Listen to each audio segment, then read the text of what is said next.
तो विधानसभा में प्रदेश में क्या भेजिएगा।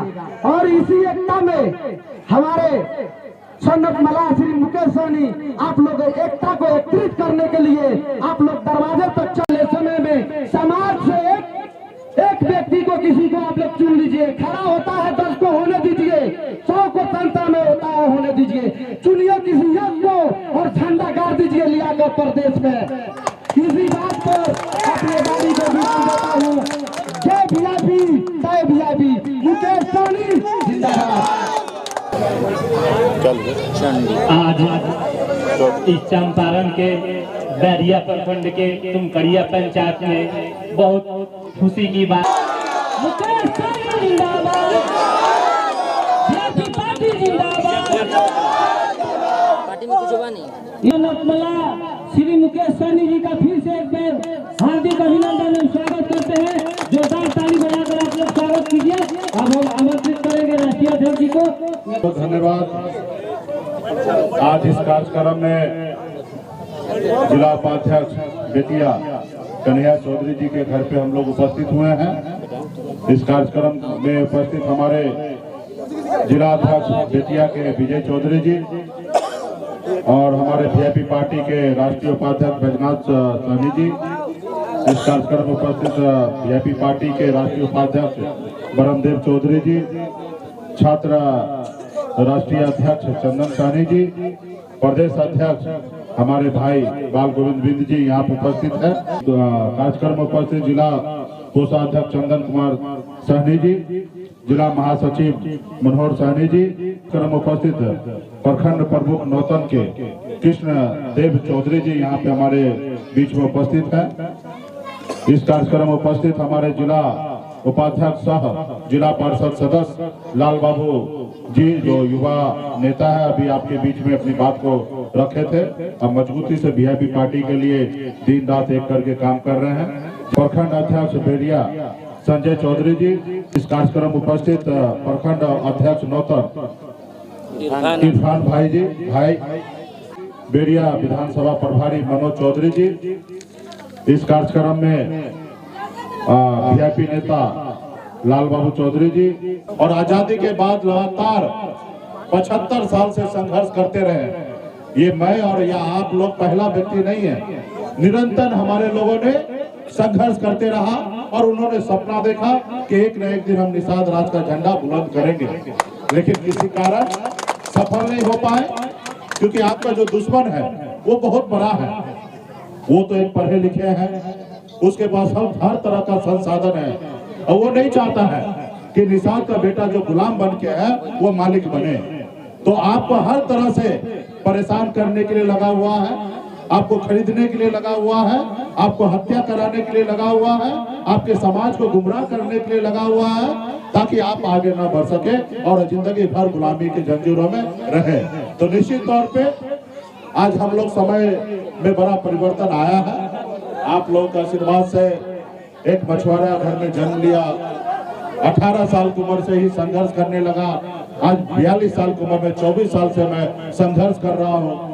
मात्र 900 रुपए महीना, 30 रुपया रोज पे मैं मजदूरी करता था, और आप लोगों का आशीर्वाद से एक मुंबई जैसे शहर में अपनी कामयाबी को झंडा को बुलंद करके फिर बिहार में मैं आया।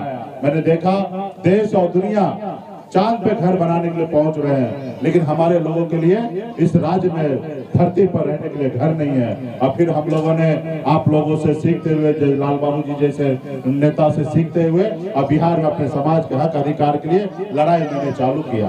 और 2014 से लगातार लड़ाई लड़ा, और हर नेता पे मैं भरोसा करता था कि हमारा समाज का अधिकतर इस संसार में समस्या को दूर करना, भगवान पे जितना आस्था विश्वास आप लोग रखते हैं उतना ही शायद आप नेता पे भी रखते हैं कि आपकी समस्या दूर कर देंगे।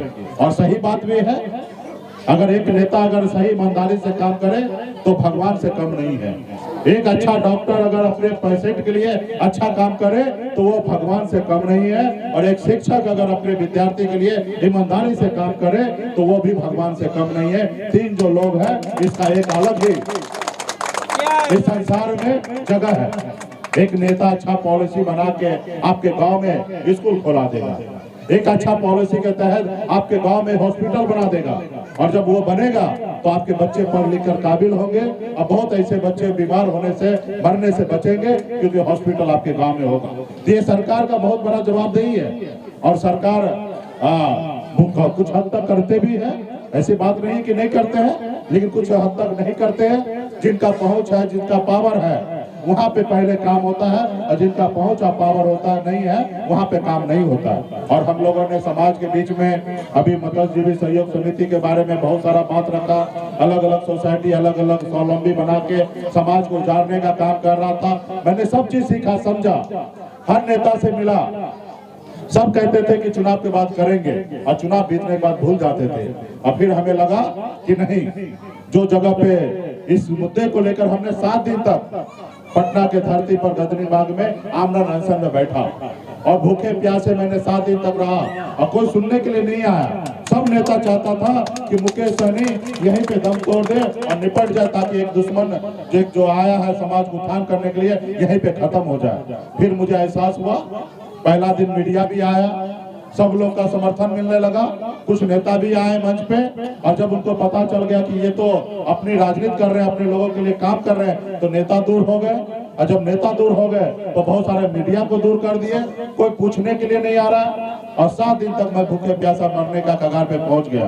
फिर मुझे एहसास हुआ कि नहीं, जो जगह जो काम उनको कह रहे करने के लिए, वो काम तो हम भी कर सकते हैं। सिर्फ उस जगह पहुंचने की आवश्यकता है, और उस जगह पहुंचने के लिए पैसे की आवश्यकता नहीं है, उस जगह पे पहुंचने के लिए वोट की आवश्यकता है। और वोट बिहार में किसी से कम हमारे पास वोट नहीं है, और जब हमारे पास है तो क्यों ना हम अपने वोट का इस्तेमाल करें।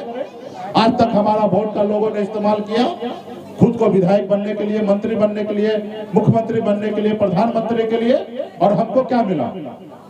बस 2-4 गिलास दारू या कुछ पैसा या चिकन मुर्गा, यही समाज को देता था, और मानता था कि ये समाज को चुनाव के समय में कुछ पीने के लिए, कुछ खाने के लिए दे देंगे, ये समाज हमको वोट दे देगा। और यही रणनीति के तहत आपको कभी कुछ आपके लिए कुछ किया नहीं, और चुनाव का इंतजार करता था कि आपको खिला पिला के आपका वोट ले लेंगे, यही चाहता था। फिर हमने निर्णय लिया कि उस जगह पे पहुंचने के लिए पहले दल बनाना पड़ेगा। जिसके पास दल होगा उसके पास बल होगा, और जिसके पास बल होगा उसका हर समस्या का हल होगा।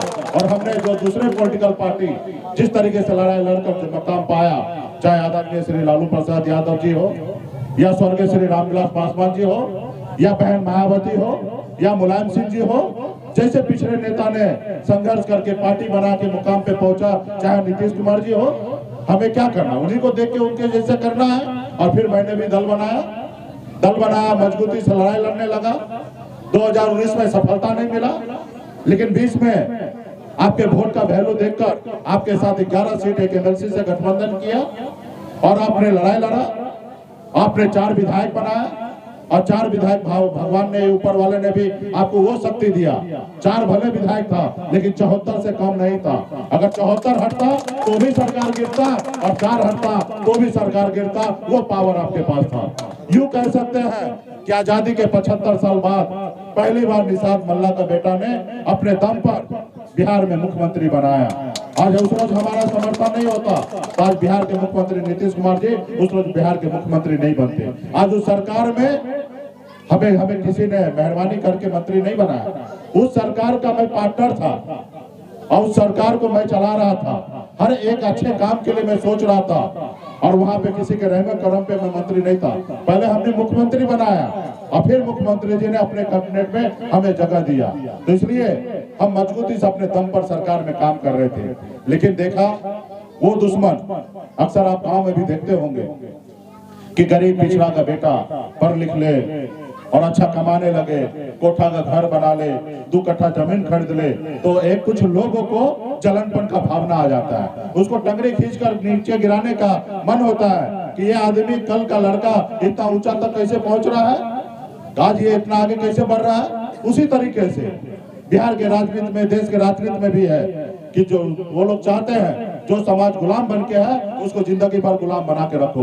उन्होंने देखा कि मेरे बराबरी में कैसे मुकेश सहनी बैठ रहा है और कैसे अपने समाज के लिए काम कर रहा है, यही मत्स्य एवं पशु विभाग में 500 करोड़ रुपया का अतिरिक्त बजट हमने ले लिया और अपने समाज के लिए काम कर रहा था। आपके बगल में एक झील था जो दूसरे विभाग में था और दूसरे लोगों के पास बंदोबस्ती होता था।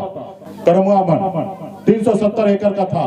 हमने विभाग में देखा भाई ये झील तो मछुआरा के पास होना चाहिए, दूसरे लोग इसमें कैसे मछली मार सकता है। हमने उस विभाग को लिखा, तुरंत हमने रिपोर्ट मांगा, तुरंत हमने अपने विभाग में ट्रांसफर कराया और जब विभाग में ट्रांसफर हो गया तो मतलब जीवी सहयोग समिति में चला गया और जब समिति में चला गया तो आज सैकड़ों लोग उसमें मछली का काम कर सकता है, गरीब का हक और अधिकार उसको दिला दिया।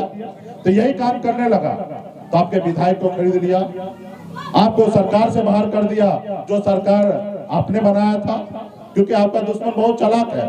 वो आप चाहता कि आपका गुलाम बना के रखे। अब मुकेश सहनी के साथ गलत नहीं किया, वो हमारे समाज के साथ गलत किया। वो देख रहा था कि इसका समाज इसके नेतृत्व में आगे बढ़ रहा है, जैसे लालू जी के नेतृत्व में उनका समाज आगे बढ़ा, उसी तरीके से मुकेश सहनी के नेतृत्व में उनका समाज आगे बढ़ रहा है और इसलिए उन्होंने आपको सरकार सत्ता से बाहर किया। तो खैर कोई बात नहीं है, हम तो मानते हैं कि कोई भी अच्छा काम करने के लिए आपके जिंदगी में संघर्ष करना पड़ेगा। आज मैं संघर्ष से डरता तो मुंबई नहीं जाता, वहां पे मजदूरी नहीं करता। मैं संघर्ष से डरता तो मुंबई के ऐशोआराम की जिंदगी को छोड़कर, घर परिवार को छोड़कर आज बिहार में आपके लिए काम नहीं करता। मेरी जिंदगी में मैं जब तक जिंदा रहूंगा तब तक मैं संघर्ष करते रहूंगा, क्योंकि ये संघर्ष मुझे स्वर्ग से बेहतर लगता है, क्योंकि मुझे दिल में खुशी मिलता है, आत्मा में सुकून मिलता है कि मुझे अपने जिंदगी में अपने समाज के लिए, अपने लोगों के लिए कुछ करने का मौका मिला है और उसके लिए लड़ाई लड़ रहे हैं। और पिछले 10 सालों में आप देखते होंगे, जानते होंगे, पहचानते होंगे, टीवी मीडिया के द्वारा दुनिया बिहार में आज निषाद का झंडा बुलंद हुआ है। और आज किसके दम पे हुआ? और आपके और हमारे दम पे आज बिहार में आज निषाद को बेटा को समझने लगा और मानने लगा कि इनके पास वो ताकत है, ये हमारे साथ नहीं रहेंगे तो आने वाला समय में हमारा दिन अच्छा नहीं होने वाला। तो इसलिए साथियों, आज आपके वोट का वैल्यू लगने लगा, आज आपके वोट के दम पर आपसे गठबंधन करने लगा लोग, और आपके वोट के दम पर जब आपसे गठबंधन हो रहा है तो निश्चित तौर पे आपका हर हक और अधिकार पूरा होगा।